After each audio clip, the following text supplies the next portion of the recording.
Ang sulat ni Pablo sa mga taga-Filipos. Unang kabanata. Mula kina Pablo at Timoteo na mga lingkod ni Kristo Jesus, para sa mga taga-Filipos na mga hinirang ng Diyos at sumasampalataya kay Kristo Jesus, gayon din sa mga tagapangasiwa at mga tagapaglingkod. Sumainyo nawa ang kagandahang loob at kapayapaan ng Diyos na ating Ama at ng Panginoong Hesukristo.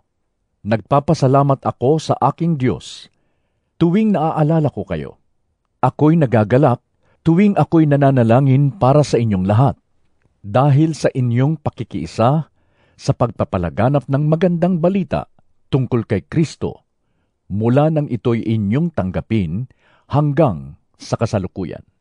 Natitiyak kong ang mabuting gawang pinasimulan sa inyo ng Diyos ay Kanyang lulubusin hanggang sa araw ni Hesukristo. Kayo'y laging nasa aking puso, kaya dapat lang napahalagahan ko kayo ng ganito. Magkasama tayong tumanggap ng pagpapala ng Diyos. Noon pa man, nang ako'y malayang nagtatanggol at nagpapalaganap ng magandang balita, at kahit ngayong ako'y nakabilanggo. Saksi ko ang Diyos na ang pananabik ko sa inyong lahat ay kagaya ng pagmamahal sa inyo ni Hesukristo. Idinadalangin ko sa Diyos na ang inyong pag-ibig ay patuloy na sumagana at masangkapan ng malinaw na kaalaman at pagkaunawa upang mapili ninyo ang pinakamahalaga sa lahat. Sa gayon, sa araw ni Kristo ay matagpuan kayong malinis, walang kapintasan, at sagana sa magagandang katangiang kaloob sa inyo ni Hesukristo sa ikararangal at ikadadakila ng Diyos. Mga kapatid, nais kong malaman ninyo na ang mga nangyari sa akin ay nakatulong ng malaki sa ikalalaganap ng magandang balita. Nalaman ng mga bantay sa palasyo at ng iba pang naririto na ako'y nabilanggo dahil sa pagsunod ko kay Kristo.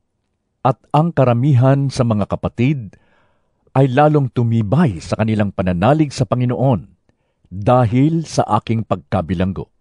Hindi lamang iyon, lalo pang lumakas ang kanilang loob na ipangaral ang salita ng Diyos.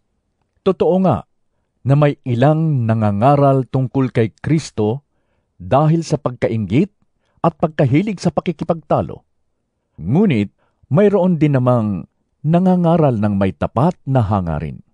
Si Kristo'y ipinapangaral nila dahil sa tunay na pagmamahal, sapagkat alam nilang ako'y hinirang upang ipagtanggol ang magandang balita. Ngunit ang iba ay nangangaral ng di tapat sa kalooban, kundi dahil sa udyok ng masamang hangarin, sapagkat hangad nilang dagdagan pa ang paghihirap ko sa aking pagkakabilanggo. Ngunit walang anuman sa akin ang lahat ng iyon.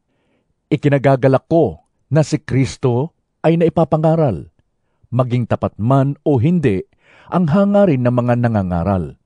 Ang isa ko pang ikinagagalak ay ang pag-asang ako'y makakalaya sa pamamagitan ng inyong mga panalangin at sa tulong ng Espiritu ni Hesukristo.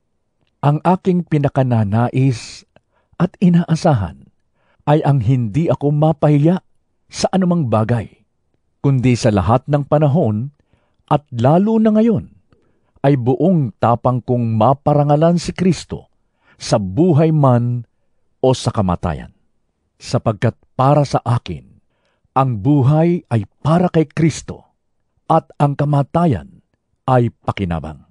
Kung ako'y mananatiling buhay, ito'y kapaki-pakinabang, sapagkat marami pa akong magagawang mabubuting bagay. Hindi ko ngayon malaman kung alin ang aking pipiliin. May pagtatalo sa loob ko.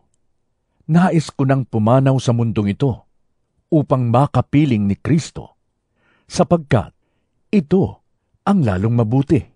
Ngunit alang-alang sa inyo, mas kailangan pang manatili ako sa buhay na ito. Dahil dito, natitiyak kong ako'y mabubuhay pa at makakasama ninyong lahat upang matulungan kayong magpatuloy ng may kagalakan sa inyong pananalig sa Panginoon. Kung magkagayon, lalo ninyo akong maipagmamalaki at lalo ninyong pupurihin si Kristo Jesus dahil sa aking pagbabalik sa inyo. Kaya nga mga kapatid, pagsikapan ninyong mamuhay ng nararapat ayon sa magandang balita ni Kristo. Sa gayon, makabalik man ako sa inyong piling o hindi, makakatiyak pa rin akong kayo'y naninindigan sa iisang diwa at sama-samang ipinaglalaban ang pananampalataya sa magandang balita. Huwag kayong matakot sa inyong mga kaaway. Magpakatatag kayo, sapagkat ito mismo ang palatandaan na sila ay mapapahamak at kayo'y ililigtas ng Diyos. Dahil ipinagkaloob niya sa inyo, hindi lamang ang manalig sa Kanya, kundi ang magtiis din naman, alang-alang kay Kristo.